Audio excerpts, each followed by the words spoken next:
Bakit mahalagang malaman ang tamang paggamit ng pestisidyo? Ang paggamit ng pestisidyo ay may mahalagang bahaging ginagampanan sa pagtaas ng produksyon ng agrikultura.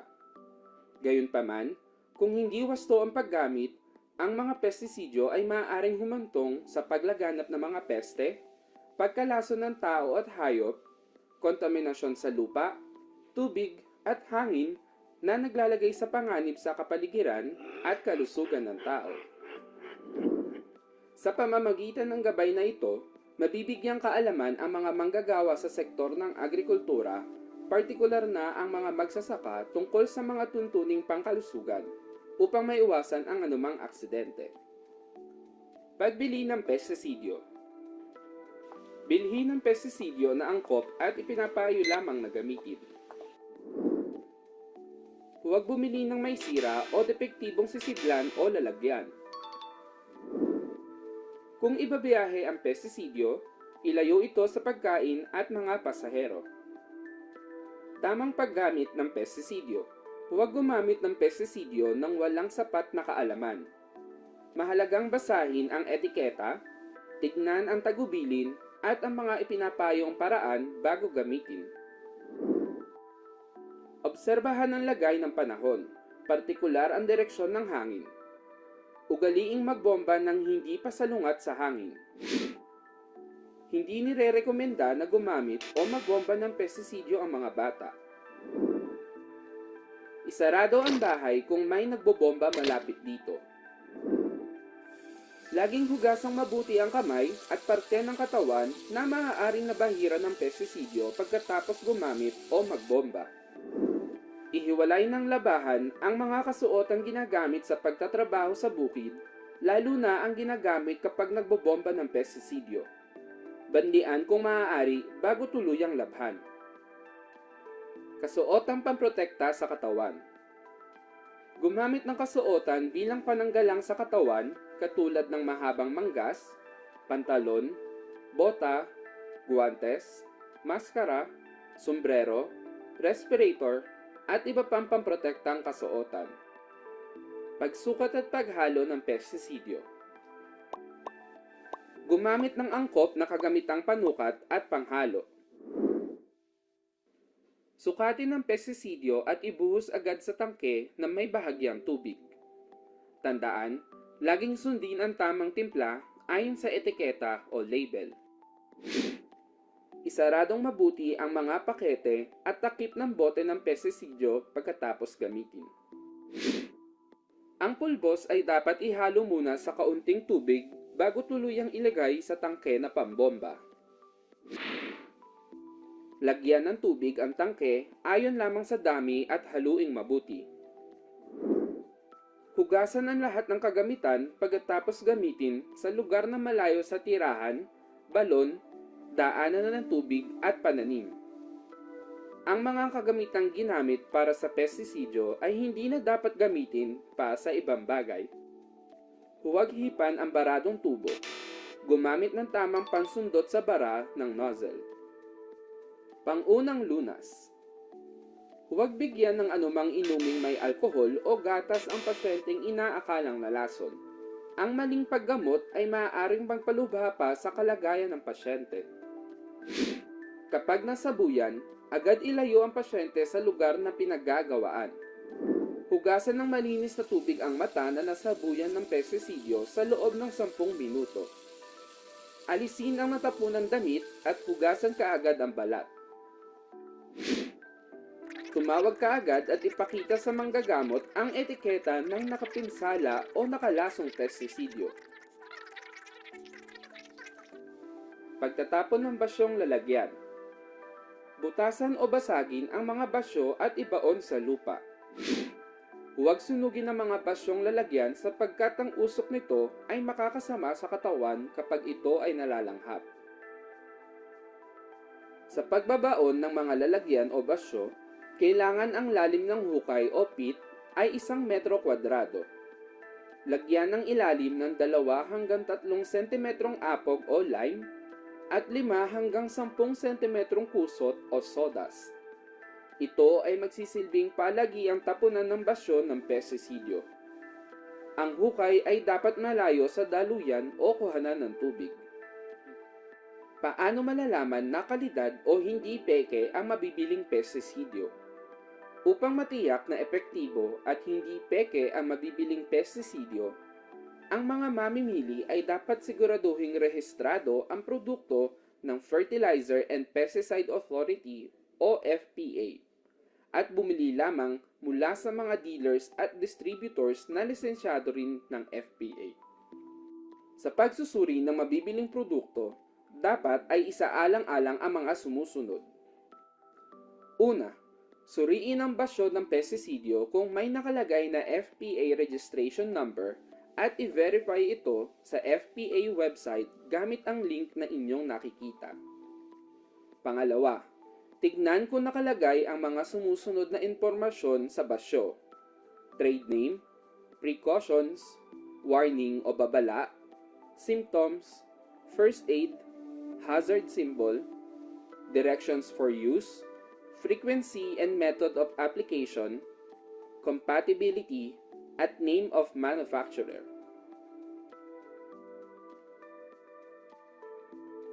Ang gabay na ito ay hatid sa inyo ng Fertilizer and Pesticide Authority. Para sa karagdagang impormasyon, bumisita lamang sa FPA website o mag-email sa info.dafpa@gmail.com.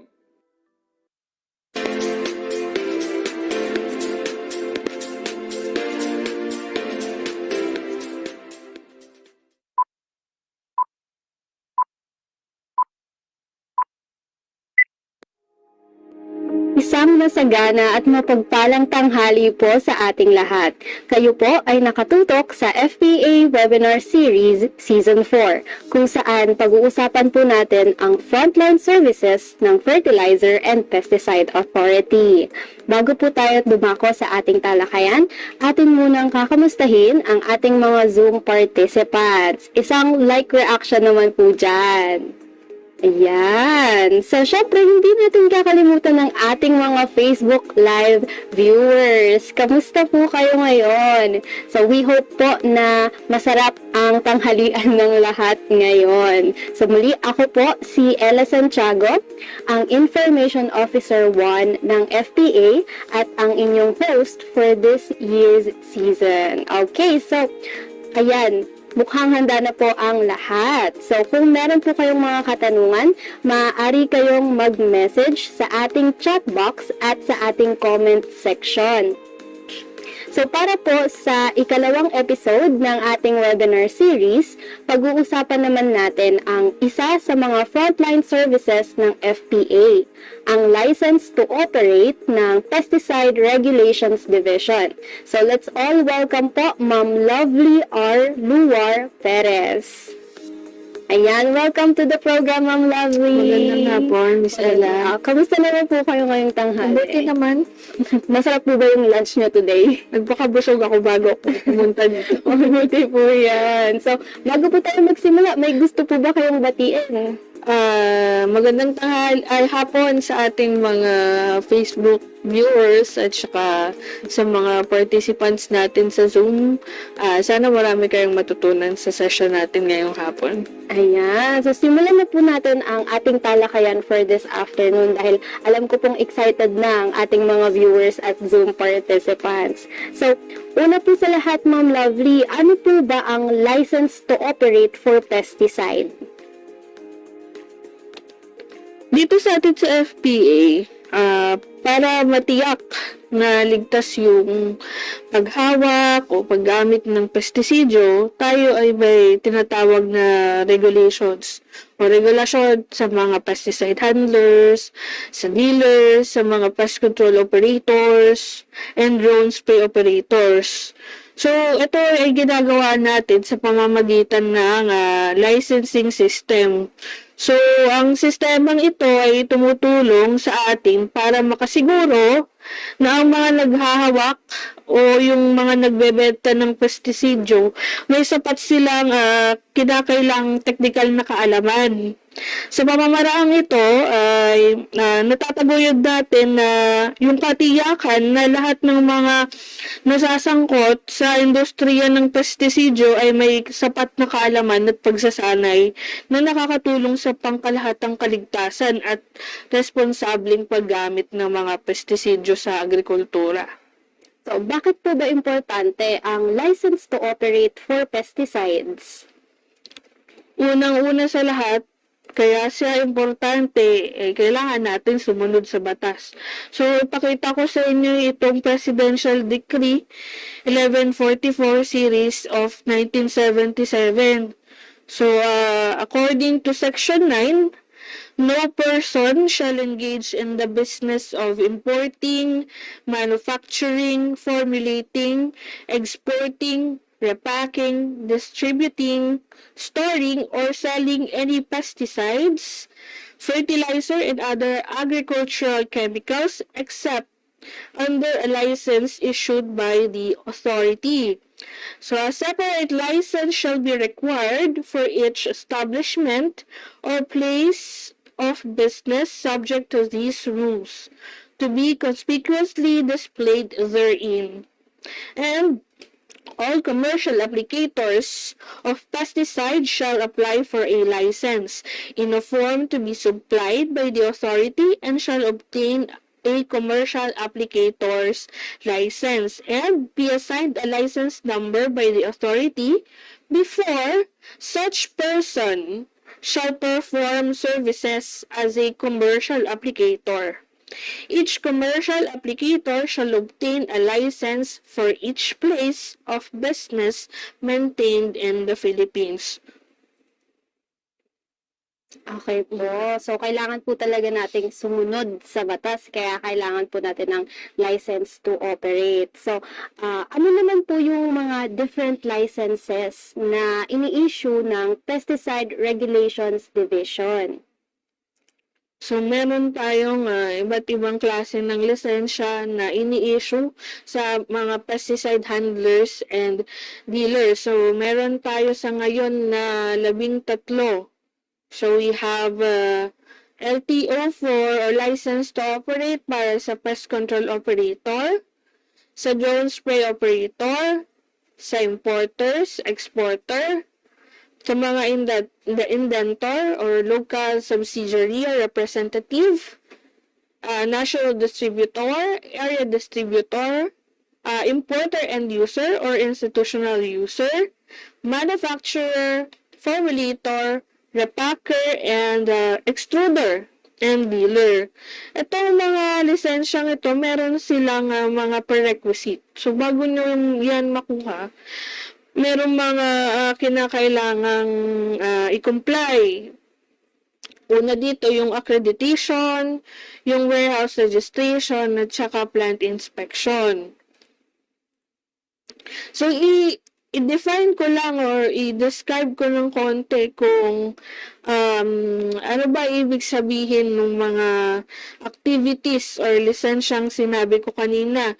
So, una yung pest control operator. So, this refers to establishment engaged in commercial application of pesticides and other pest control services. So, ito yung mga nagpo-fumigate. Ibig sabihin na ang gamit nilang pesticide ay in the form of gas. Meron din naman tayong drone spray operator. Ito sila naman yung mga kumpanya o yung establishment na nag-a-apply ng pesticides via the use of drone. Next is from the word itself, importer, sila yung mga nag-i-import ng pesticide products for commercial and other purposes. Exporter, so sila naman yung nag-e-export. And we also have yung indentor. So, this refers to any person or an entity who acts as an agent or representative in behalf of another or who arranges with business between two or more contracting parties. And we also have the national distributors. So, sila yung nagbebenta ng pesticides sa mga outlets like dealers, traders, and other distributors. And ito rin yung mga kumpanya na mayroon sa leading brand names. So, sila yung kinakailangan na bago magbenta ay iperehistro yung produkto sa kanilang pangalan. Ano pa, yung area distributors naman, sila yung mga establishment na classified as distributor within a specific area of coverage. Sila naman yung mga hindi na kailangan i-rehistro yung produkto kasi na-rehistro na ng national distributor. Halimbawa, kung si Company A ay national distributor, ang mga area distributors niya, let's say, ay si Company B, C, and D. So maaaring ganun yung maging arrangement. Within a specific area of coverage, maaaring yung area distributor, allowed lang siyang distribute ng pesticidyo, let's say dito sa NCR, or kaya sa Region 1, Region 2, and so on.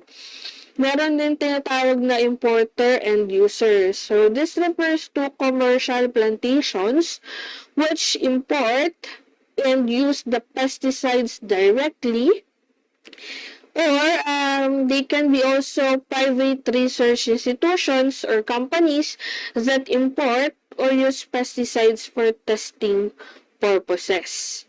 We also have what we call the institutional user. So this refers to commercial plantations that directly procure pesticide products from Philippine distributors or importers for exclusive and direct use within the plantation.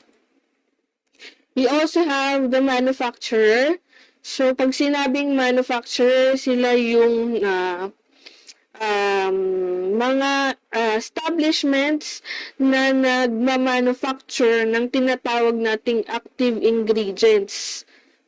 Pag sinabing active ingredients, ito yung let's say chemical na nagbibigay ng pesticidal property ng ating product. So, kaya ako sinabi kung para ma-differentiate pag sinabing manufacturer and formulator, diba, si manufacturer, siya yung gumagawa ng active ingredient. Si formulator naman, siya yung nagpo-formulate ng active ingredient into the final product. So, yun yung pinagkaiba nila. Next, yung depacker. So, this refers to any pesticide company or its duly authorized representative who transfers the formulation into marketable packaging. So, the new packagings may carry a different brand name from the original formulation. We also have what we call the extruders. So, sila yung mga establishments or companies who engage in plastic extrusion of insecticide impregnated bags. We also have the dealers. So, ito sila yung mga nagbebenta ng pesticides directly sa mga end users. So, directly sa farmers. Sila yung may mga maliliit na outlets na kung saan yung mga client nila, customer nila, yung mismong gumagamit ng pesticides. Okay. Itong accreditation, hindi ko na ito masyadong i-discuss for today kasi meron tayong separate episode for this. Gusto ko lang sabihin na ang mga DSO or PCO, yung ating pest control operator and drone spray operator, kailangan meron silang certified pesticide applicators. Meron silang tao na magiging certified pesticide applicators. Kung sa PCO, let's say, kailangan meron silang fumigator ID. or CPA Fumigator ID. Yun namang mga DSO, drone spray operator, dapat meron silang CPA drone controllers and drone spray crew supervisor. Yung atin namang mga handlers, pag sinabing handlers, yung mga binanggit ko kanina ng mga establishments maliban sa dealer, sila naman yung dapat merong tinatawag na accredited responsible care officer. And lastly, yung ating mga dealer, sila dapat ay mayroong tinatawag na accredited safety dispenser. So, itong warehouse registration, di ko na rin siya masyadong discuss for today, pero isa siya sa mga requirements ng licensing. Mayroon din tayong separate episode for this. Ayan. Ito yung mga binanggit ko kaninang type of license. In terms of accreditation, nakalagay dyan kung ano yung mga dapat merong accredited safety dispenser or ASD, CPA, and ARCO. So, ayun. Nabanggit niyo po kanina na may mga requirements po sa pag-apply for license to operate. So, ano-ano po ba yung mga requirements for license to operate for pesticides? Okay, sige, medyo madaming requirements kasi for each kind or each type of license, iba-iba. So, I'm not sure kung kita dyan sa screen yung table of requirements for each type of license. Maganda siguro, isa-isahin ko simula sa dealer. Mula sa dealer hanggang dun sa iba't ibang pesticide handlers, pati yung commercial applicators, lahat yan dapat magpasa tayo ng application forms. Yung application forms, mada-download natin sa FPA website. So, mamaya, tuturuan ko kayo kung paano mag-download ng application forms for each type of license. Tapos, kailangan lahat merong isubmit na copy ng SEC registration and articles of incorporation, or kung wala naman, pwedeng copy ng CDA registration kung kooperatiba, or for single proprietorship, pwedeng certificate of registration of business name with DTI.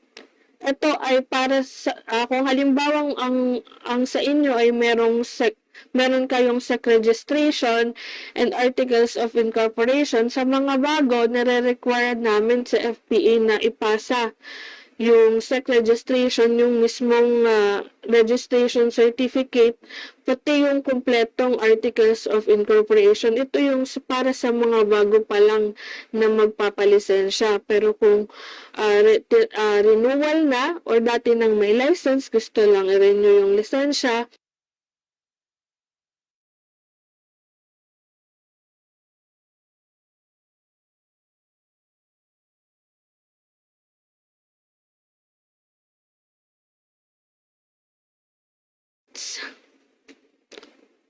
and number 4, yung recommendation or inspection report or good housekeeping compliance from FPA regional or provincial officer.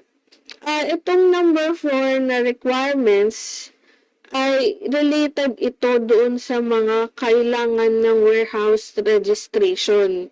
Nabanggit ko kanina, isa sa mga prerequisite ng licensing ay yung warehouse registration. So, sino-sino ba yung mga kailangan merong warehouse? Isa na dyan yung importer, national distributor, manufacturer, formulator, repackers. Ayan, dapat meron silang warehouse registration. So, warehouse registration kasi involved dyan yung tinatawag nating warehouse inspection. Na yung warehouse inspection ang gumagawa nun yung ating iba't ibang FPA regional officer. So, kung kayo ay nasa NCR, yung regional officer natin sa NCR yung gagawa ng inspection at sila din yung magbibigay sa inyo ng recommendation or inspection report. Ayan. Tapos, requirements din yung proof ng accreditation. Kung sa halimbawa, kung sa dealer, pag sinabing proof of accreditation, pag dealer kasi, kailangan yung copy ng Accredited Safety Dispenser ID. O kung ARCO naman, yung copy ng Accredited Responsible Care Officer ID.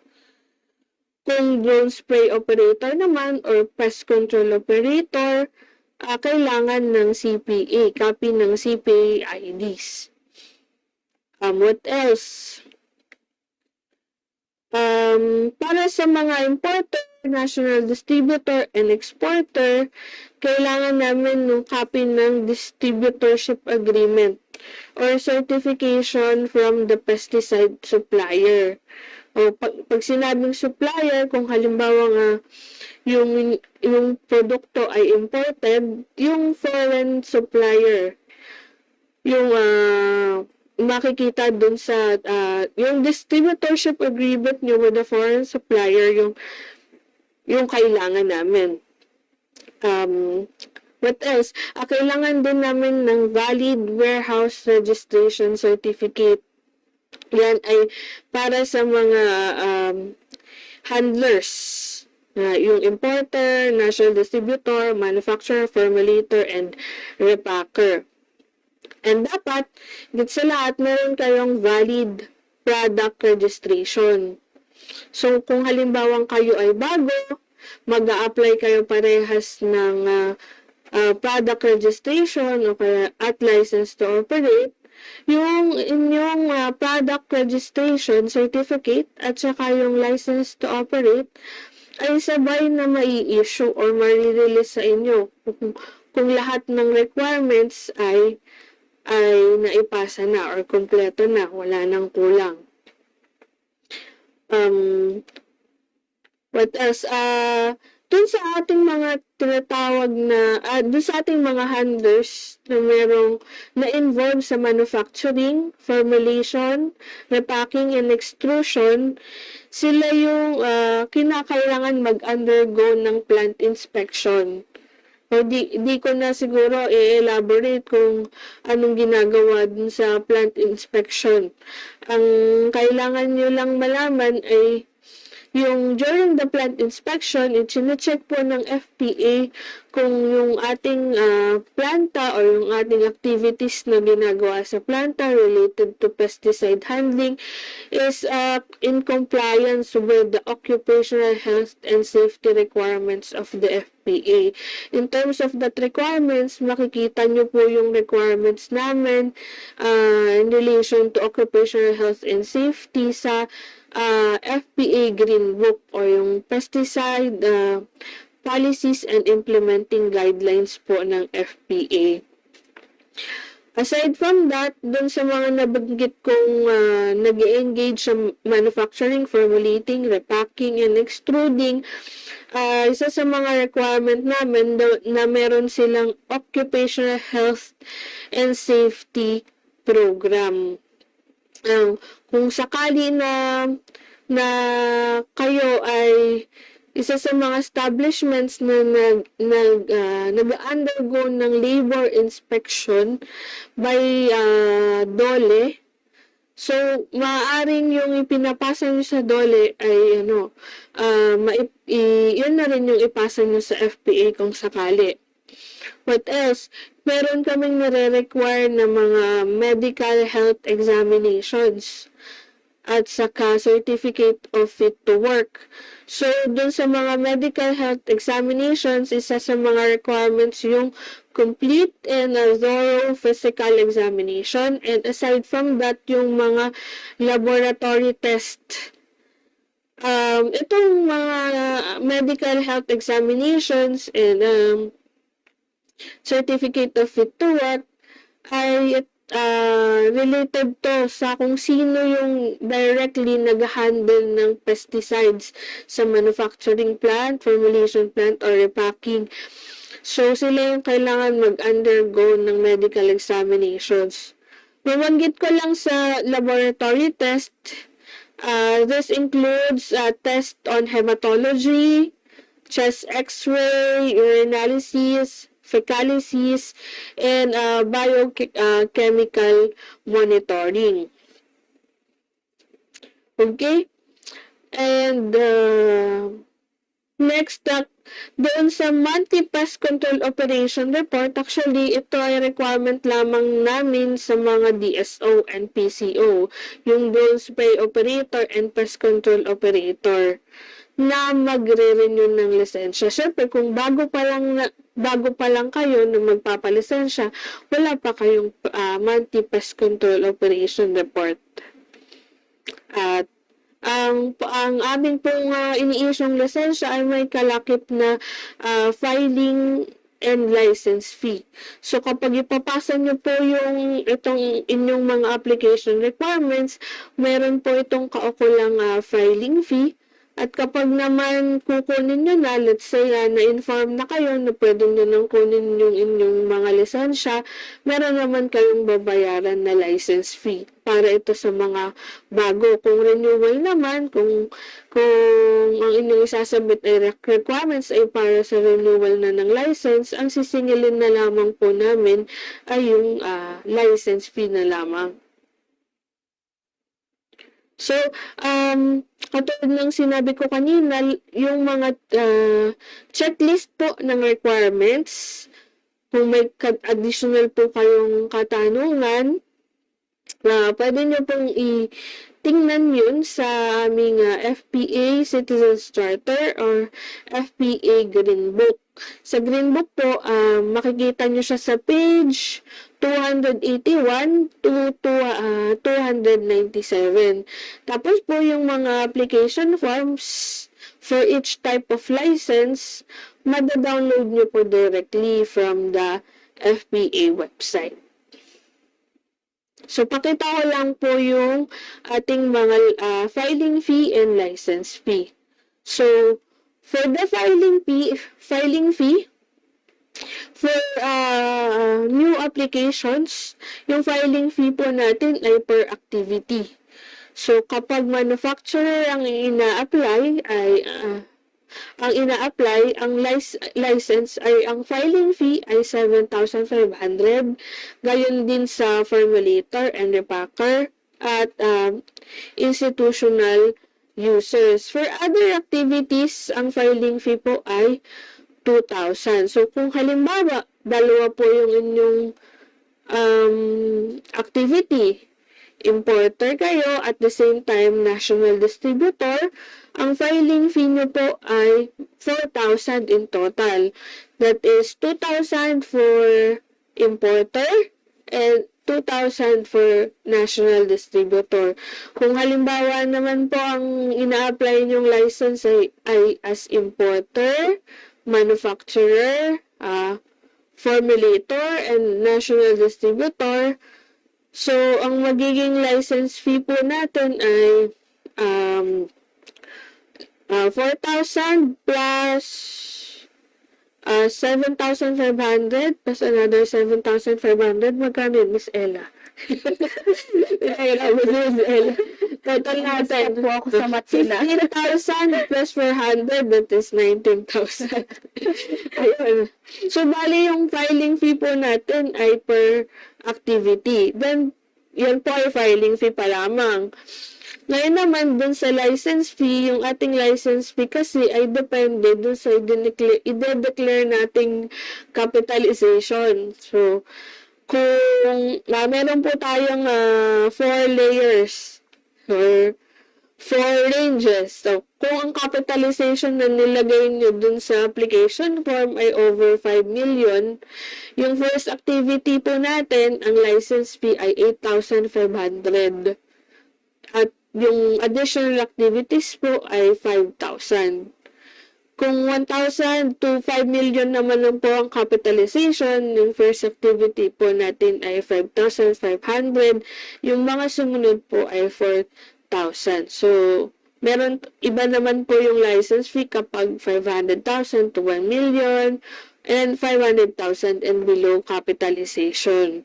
So, ano pong halimbawa, katulad kanina, let's say, ang license po natin ay as importer and national distributor, ay di dalawa. Tapos, ang capitalization natin ay over 5 million. Doon siya papasok sa pinakamataas na license fee, bali 8,500 as importer plus 5,000 as national distributor. So, magkano yun? Nasa 13,500 po ang license fee natin in total. Ayan. Ito naman po yung sa letter B dito sa ating listahan. Ang license fee po ng ating pest control operators ay nasa 1,200 lamang po. Tapos ito naman po yung license fee natin sa mga pesticide dealers. Kapag dealer po ng both fertilizer and pesticides, 4,000 po. Kung kayo ay member ng dealer association, ng cooperative, meron pong 50% off sa license fee.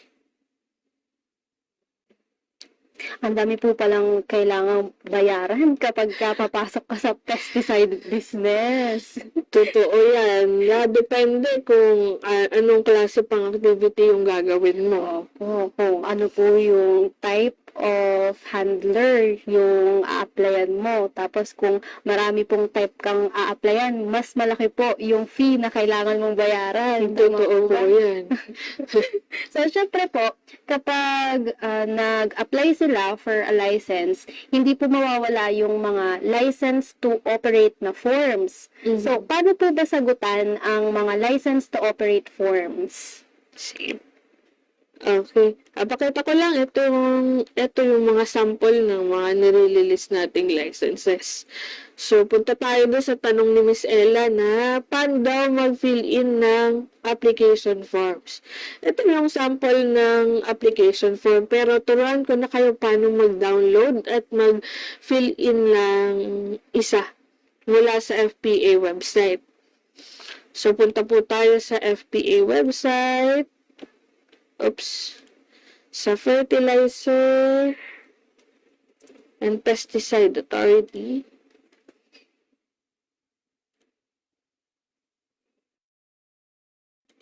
Dito po, click natin yung Information Resources tab.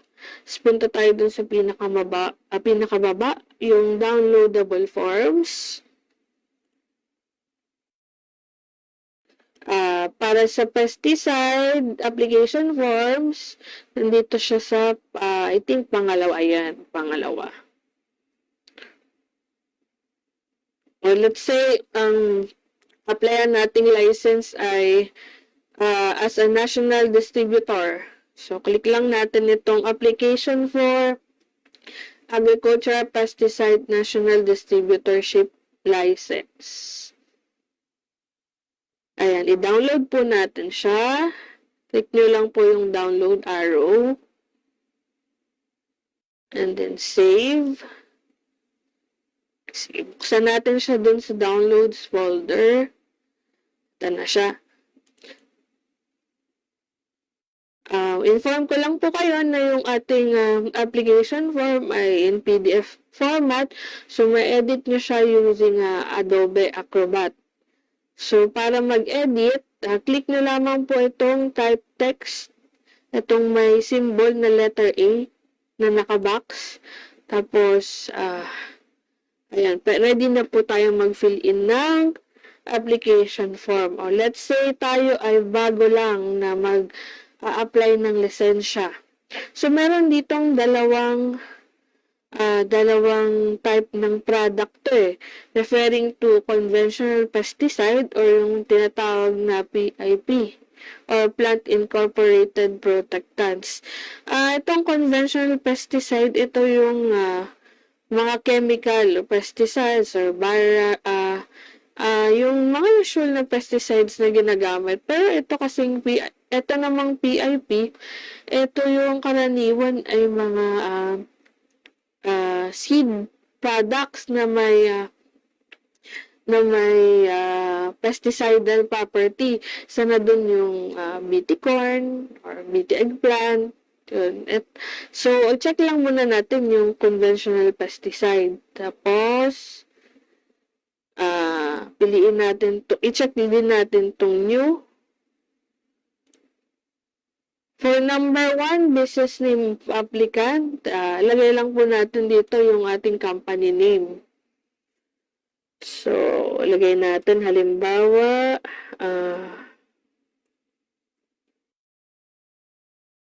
pesticide company. Halimbawa lamang po. Ayan, kunyari yan yung company name. Tapos, ang address natin ay, saan ba magandang address? Lagay natin, Biliman, Quezon City. Halimbawa lamang po pero dapat po dito sa address, kompletong address po natin yung, kompletong address po ng company yung ating ilalagay. Itong part na po na ito, huwag nyo na pong fill upan kasi kami na po ang bahala dito. Yung TIN number po ng kumpanya, kailangan nyo din po ilagay. Ayan. Halimbawa lamang po. At saka yung itong telephone number. Huwag nyo pong kalimutan na fill upan tong telephone number kasi kung halimbawa na kailangan namin kayong kontakin, madali po namin kayong makokontak. So, lagay natin 0902-2222. Kunyari, ayan yung ating telephone number. Tapos itong capitalization, mahalaga po ito. So, yung capitalization, kung ano po yung nilalagay natin dito, ito po yung basis ng license fee, yung katulad ng diniscuss ko kanina. Ngayon, ang capitalization po dapat ay parallel or kung ano yung nakadeclare dun sa inyong financial statement or sa inyong articles of incorporation, sa SEC registration na capital stock, yun po dapat yung ilalagay nyo dito. Let's say nakalagay na capital stock nyo sa articles of incorporation ay 6 million. Ilagay po natin ay 6 million only. Lagay din po natin yung denomination. Ayan.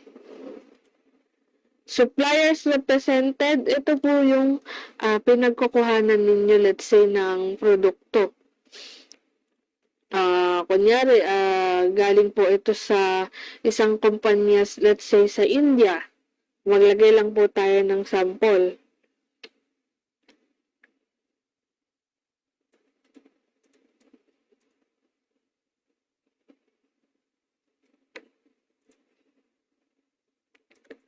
Teka.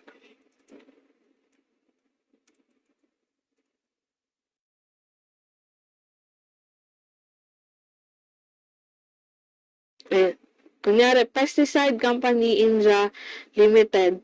Ito pong number 3, kung halimbawa marami po kayong supplier, hindi lang isa, hindi lang dalawa, as in pag nilagay nyo po dito lahat ng suppliers nyo ay hindi nakasya, pwede po yung listahan ay ilagay nyo na lang po sa additional sheet.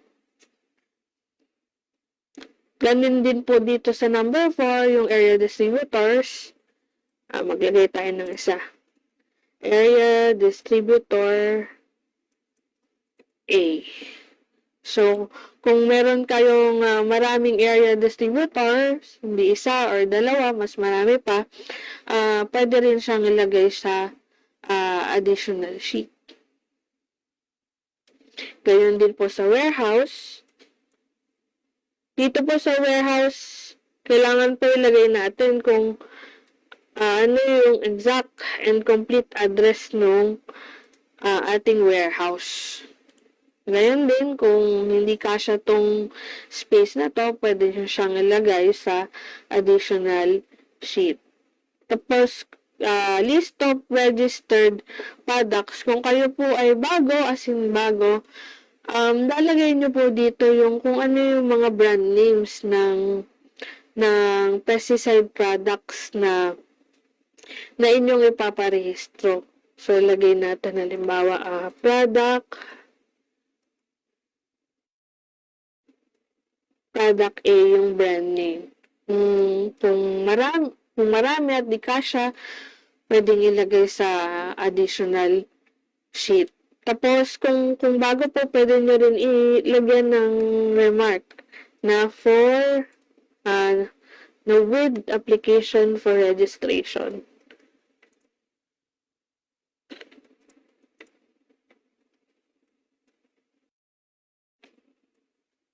Ayan.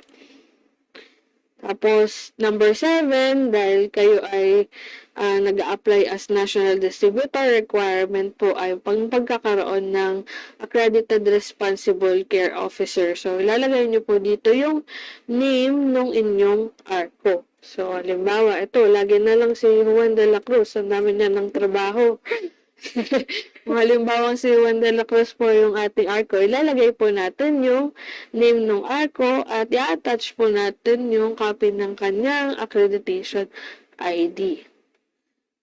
Number 8, yung applicant email address. So, ito, mahalaga po na hindi ito nakablanko kasi kung halimbawa kailangan po namin kayong makontak, ay madali po namin kayong makokontak. Lagay natin ay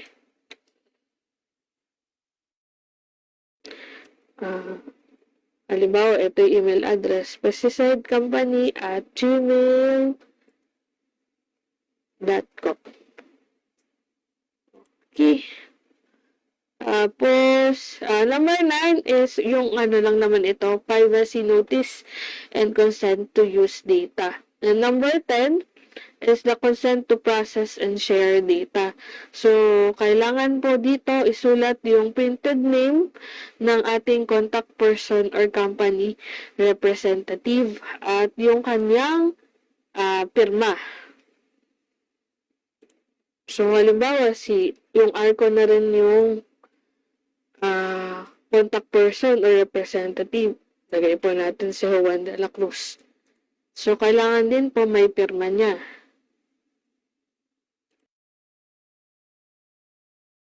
So, pwede nyo namang pirmahan ito pag nakaprint na yung form. Next page, ito nakalagay, I hereby certify that the foregoing data and information, including those in the annexes hereof, are true and correct to the best of my knowledge. So, kailangan ng pirma ni Juan de la Cruz, printed name niya at position niya sa company. Ito pong ating mga application forms. Kung mapapansin nyo, meron siyang space for a notary. So, nakalagay din po dito, this must be original and should bear a documentary stamp. Additional guideline din po, kung halimbawang gumamit po tayo ng mga additional sheets for number 3, 4, 5, or any attachments ng application forms, kailangan po merong dry seal or notary stamp. Kasi ito yung magiging katunayan na yung mga list na yon ay yun mismo yung attachment ng application forms. Ayan. So, itong sample na to ay para sa National Distributorship License, pero same process lang din naman ang gagawin kung halimbawang ibang type of licenses yung inyong a-applyan. So, download nyo lang sa FPA website and then you can edit the form using Adobe Acrobat. Ayan. Tsaka huwag niyong kalimutan na ipanotarize yung application form at meron dapat documentary stamp. Yun. So, tatandaan po natin na kapag meron pong additional sheets sa ating LTO forms, kailangan po na may dry seal din yung mga additional sheets na yon. So, clarify ko lang po, Ma'am Lovely, kapag naglagay po sila ng additional sheets, kailangan po ba lalagyan nila ng title? For example po, attachment A. For example po, ayan, suppliers represented. Ganun po ba kailangan? Or kahit wala na pong title? Magandang tanong yan. Isa sa mga nakikita kong pinapractice ng mga applicants namin, lalagay niya, let's say, do sa suppliers represented, kasi nga madami. Lalagay niya lang, see attachment A. Tapos, hahanapin namin yung attachment A. Tapos, ayun, mas madali din namin kasing makikita kung nakaayos mismo yung mga list kaysa yung, 'di ba, nakita niyo naman kanina ang daming requirements. Opo. Dapat maayos yung ating filing. So, pag dun sa application form, nilagay mo si attachments lang, ay, ano kayang attachment ito? Saan namin hanapin? Baka nasa dulo pa. So, maganda na labeled properly yung ating mga requirements. Ayan, take note po sa ating mga clients na gustong mag-apply for license to operate. Lalagyan niyo po ng attachment letter, like for example, attachment A. Tapos, mas maganda na rin po na lagyan nyo na rin ng title para po madali pong mahanap ng mga magpa-process ng LTO forms yung attachments nyo. Tama po. Yan. So, syempre po, pag nagsasubmit po sila ng mga forms, hindi po maiiwasan na magkakaroon po talaga ng pagkakamali. So, ano po yung mga common mistakes na nagagawa ng mga clients kapag nagsasubmit sila ng LTO forms? Okay, so balik tayo dun sa slide. Naglista na ako nan kasi siguradong matatanong. So, ito yung katulad ng sinabi ko kanina, lahat ng application forms natin dapat meron pong documentary stamp. Para kasi baka minsan ito na lang yung kulang kompleto na lahat. Wala lang documentary stamp. Sayang naman po yung punta ninyo kung ito hindi po namin tatanggapin yung inyong application kapag kulang po kasi talaga sa requirements. And number 2, yung incorrect declared capitalization. Kasi hindi po basta may nakasulat dun sa application form ay tatanggapin na po namin. I-check po namin kung tama talaga yung nilagay or sinulat nyo dun based sa kung kayo ay bagong mag-a-apply based sa Articles of Incorporation. Kung renewal naman, based po sa financial statements and ITR. Ano pa yung hindi po nakanotaryo. So, ayun, walang notaryo. Yung mga list or yung attachments, walang dry seal or walang walang notary stamp. Katulad yung mga list ng area distributors, list ng registered products, list of suppliers represented, yun. Kaya po mahalaga na itong mga list na to or attachment ng application forms ay dapat may dry seal or kaya notary stamp. Katunayan na yun yung attachment ng application forms. Okay? Tapos, minsan may mga nag-a-apply din ng mga national distributor na walang area distributor. Ito kasi sa FPA, so, ang design or business model na madalas ay may national distributor, tapos yung national distributor, meron siyang area distributors, and then yung area distributors may dealers. So, or pwede rin naman yung national distributor, meron siyang dealers directly, hindi na siya nag-area. Pero meron din naman, ito paminsan-minsan lang, wala siyang area distributor, wala din siyang dealers. Sinasabi nila, ay, ma'am, ano po kasi, direct po kami nagbebenta sa farmers. Pagka ganito po, ang pwede niyo pong gawin na mag-provide lang po kayo ng justification letter. Magsulat niyo po na kayo ay direktang nagbebenta sa mga farms. Ito madalas kapag disinfectant yung produkto. Diretso sila sa mga poultry farms, swine farms, yun. Kaya wala silang area distributor and dealer. So, letter lamang po na notarized. What else? Kapag ito, during renewal, yung income tax return and financial statements, minsan hindi, hindi siya yung current, let's say 2023 ngayon, pero ang ipapasa ay 2020 pa na ITR tsaka financial statements. So, kung halimbawa ngayon ay 2023, dapat po yung ating ITR or yung ating FS ay nakadate ng at least 2022 man lang. So, yung pinaka-recent. Ano pa, para sa mga manufacturers, formulators, repackers, extruders, yung mga lacking medical test results. Ang madalas na napapansin namin na laging kulang, walang reticulocyte count, walang total protein, walang alkaline phosphatase. Iniisa-isa po kasi talaga namin yan kung talagang nag-comply sa mga laboratory test yung merong medical examinations na required yung mga workers directly handling pesticides. At ano pa, kung halimbawa, lahat ng produktong, yung halimbawa renewal na to, lahat ng produkto na pinarehistro ay wala ng valid certificate of product registration. Ayun. Kung kayo po ay magre-renew ng lisensya, make sure po na lahat po ng product registrations natin ay valid.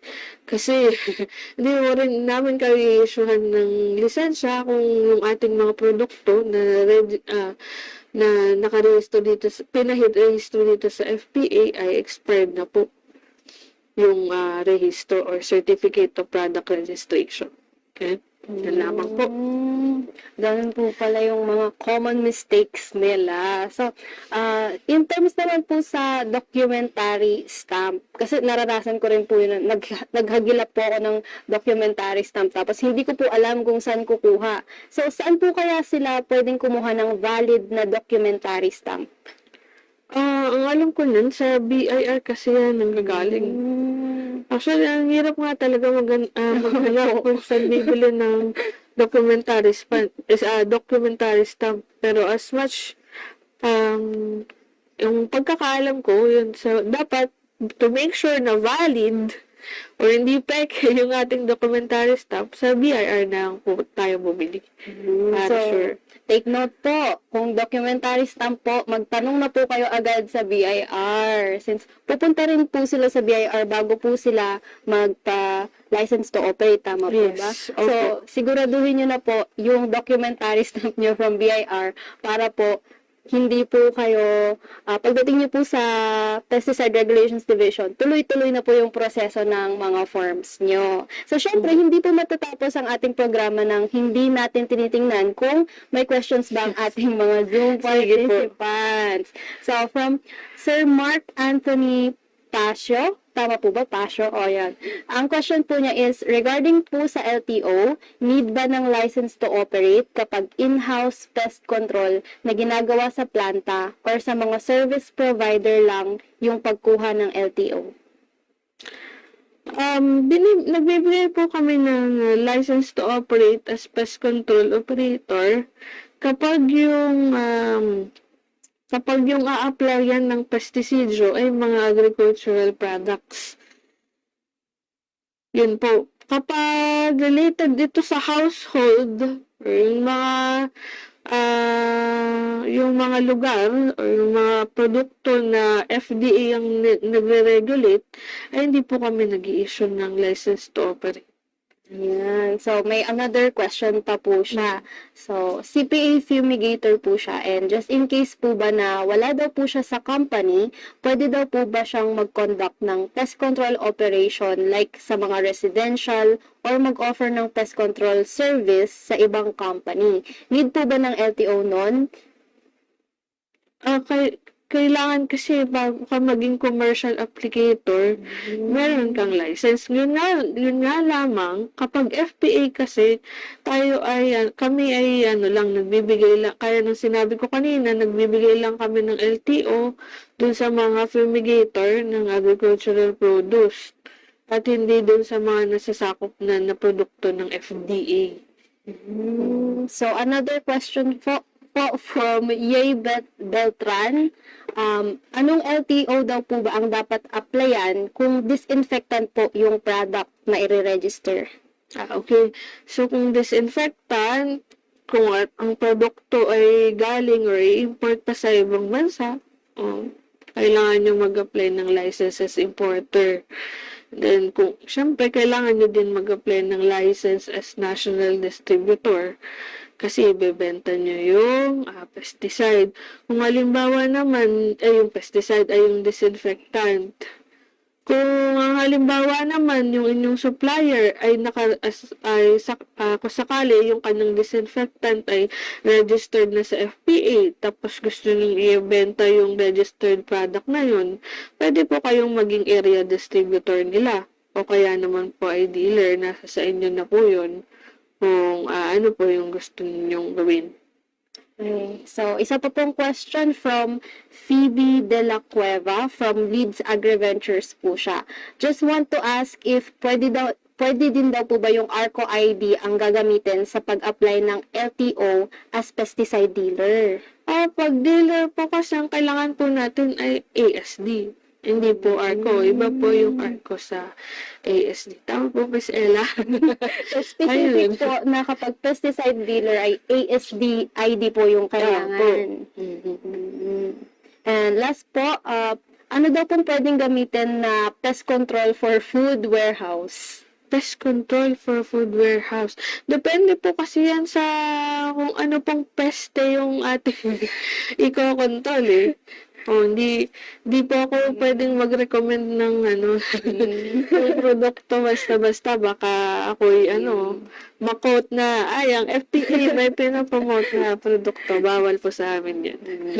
Okay po. So, mukhang wala na po questions. Mukhang wala na po atang questions sa ating Facebook at Zoom. So, maraming salamat po, Ma'am Lovely, sa pagpapa-unlock sa amin na maging guest speaker po for the second episode of FPA webinar series. So, kamusta naman po ang experience? Okay naman po. Ang masaya, para lang naglalaro. Sana ganun din po yung naramdaman ng ating mga participants. Sana hindi sila nakatulog for this episode. So, ayan. Mukhang naiintindihan naman po ng lahat kung ano po ba ang license to operate ng Pesticide Regulations Division. Kung gusto po nilang makontak ang PRD, ano po yung pwede nilang puntahan? Meron po ba kayong email? Kapag sa licensing section, pwede po kayong mag-email dito sa fpa.prd.license@gmail.com. Additional guideline, kung halimbawa gusto nyo pong magpa-check ng mga ipapasa yung application requirements. Ang isa sa pwede nyo pong gawin para mas mabilis or mas sigurado, pre-evaluate nyo muna sa email kung tama ba itong mga pinaglalagay naman at ipapasa naming requirements.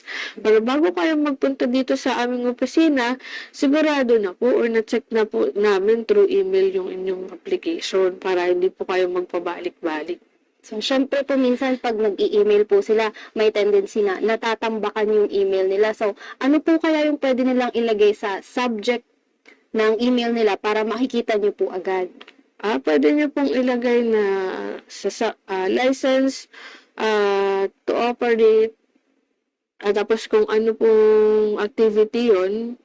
And yung aming email, yung aming mga assigned personnel sa pagre-respond sa email ng license, mabilis naman pong mag-reply in a matter of let's say 3 days. 3 to 4 days, matagal na yun, may reply na yun sa email. Ayan. Kapag sa license. Ayan. So, we hope po na marami kayong napulot na kaalaman sa pangalawang episode ng ating webinar series. So, maa-access niyo po ang ating evaluation form sa comment section ng ating Facebook Live at sa chat box po para sa ating mga Zoom participants. Sagutan niyo na po agad dahil 1 hour lamang po kami tatanggap ng responses. Yan. Pwede nyo na pong i-open yung Google Form link na makikita nyo sa comment section and sa chat box. Siyempre po, bilang suporta din po sa advokasya na mapigilan ang violence against women, ang Fertilizer and Pesticide Authority ay kaisa sa 18-day campaign to end violence against women. Yan. Siyempre, huwag nyo din pong kakalimutan na i-like and follow ang aming Facebook page at Fertilizer and Pesticide Authority and sa aming YouTube channel po kung saan makikita nyo po ang mga webinar series noong nakaraang season. So, muli po, maraming salamat po Ma'am Lovely and salamat po sa panonood at abangan nyo po ulit kami bukas ng umaga, 10 a.m. po para sa isa na namang makabuluhang episode. Dito lamang po yan sa FPA Webinar Series Season 4.